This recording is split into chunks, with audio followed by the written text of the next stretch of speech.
Think about it. If Jesus was the Son of God, already perfect, why in the world did he need to wrestle with Satan in the desert?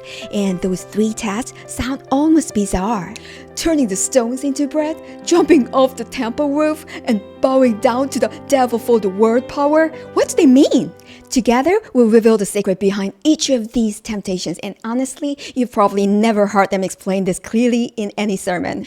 And once you see what they really mean, you will understand why spiritual growth isn't about being more religious, but about becoming strong enough to resist your body, resist your church, and resist the world itself.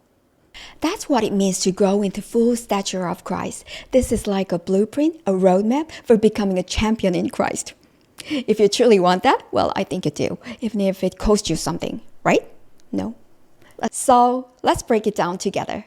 Then Jesus was led up by the Spirit into the wilderness to be tempted by the devil. Wait a second, Jesus was already perfect, so why in the world would he need to pass Satan's test? And the Bible even says he went there led by the Spirit. So, the Spirit basically set up an appointment between Jesus and the devil? I don't know about you, but that sounds like the worst calendar invite ever. I bear the image of God, but I was also born in human flesh. And because of that flesh, I experienced what every human does: hunger, weakness, and the pull of survival. Without a body, there would be no appetite, no fear of death, and no temptation at all. With flesh, I knew what it was to feel starving. I knew the ache of survival instincts. That's why the wilderness test was real for me. Listen, I don't tempt you, and I don't throw suffering at you.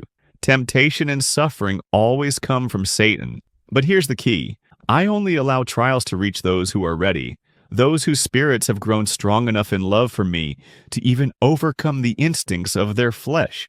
To them, and only to them, I permit temptations they can actually endure, and I don't leave them blind. Because I walk with you in a personal relationship, I always give warning to my friends ahead of time. That was true for me, and it's true for everyone who follows me. Because he loves you, he'll always make it clear when trials are coming. And remember, Satan can only test you if the Father allows it.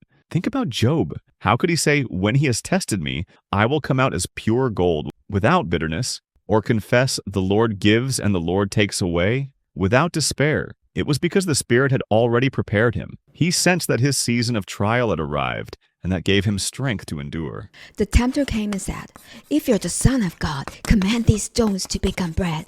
But Jesus answered, "It's written, man shall not live by bread alone, but by every word that comes from the mouth of God." When the Spirit led me into the wilderness, I wasn't being dragged into some random test. I went there on purpose. Fasting for 40 days wasn't just about hunger, it was training. Like a fighter pushing his body to the edge before stepping into the ring, I was preparing myself to face temptation head on. I wasn't passive. I chose to enter the battle ready to win complete victory over my own flesh. The strongest instinct every human has is the will to survive. Hunger is powerful. And yes, I had the power to turn stones into bread.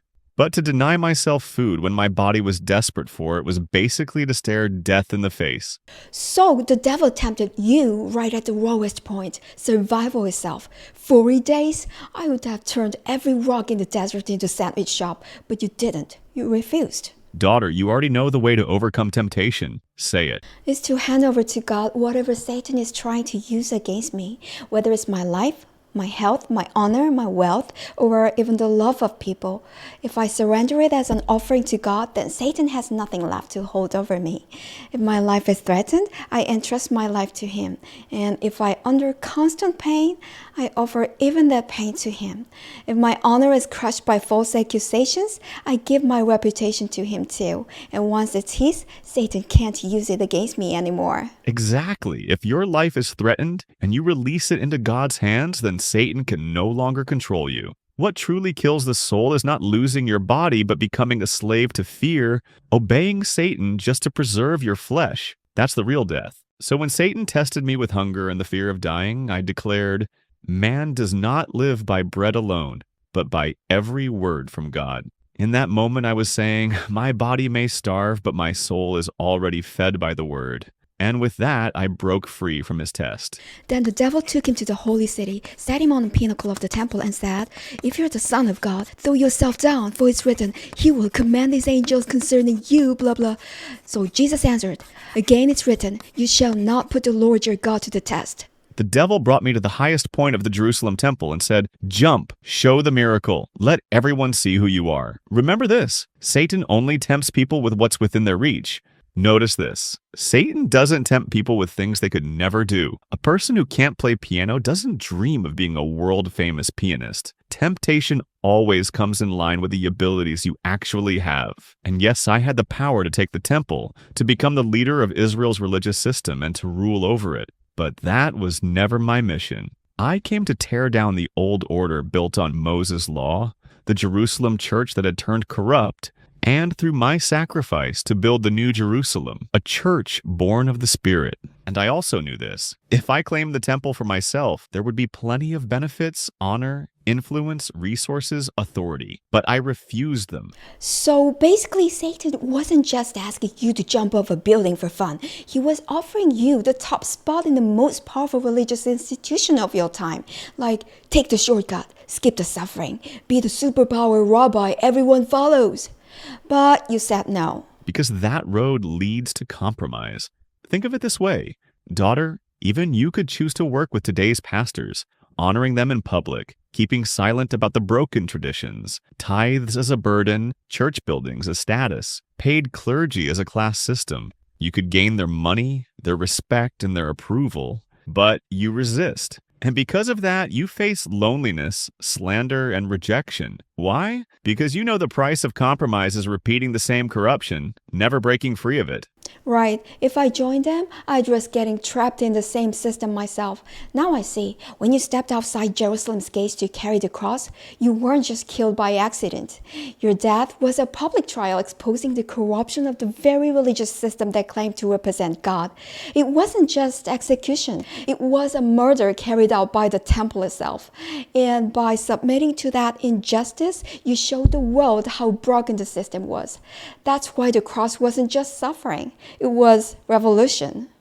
Exactly. Without my sacrifice, there could be no true church. Mild reforms from within never destroy the rotten framework. They only delay its collapse. The Jerusalem temple had to be exposed for what it was, a system willing to kill the very Son of God to protect its power. That's why the cross was necessary.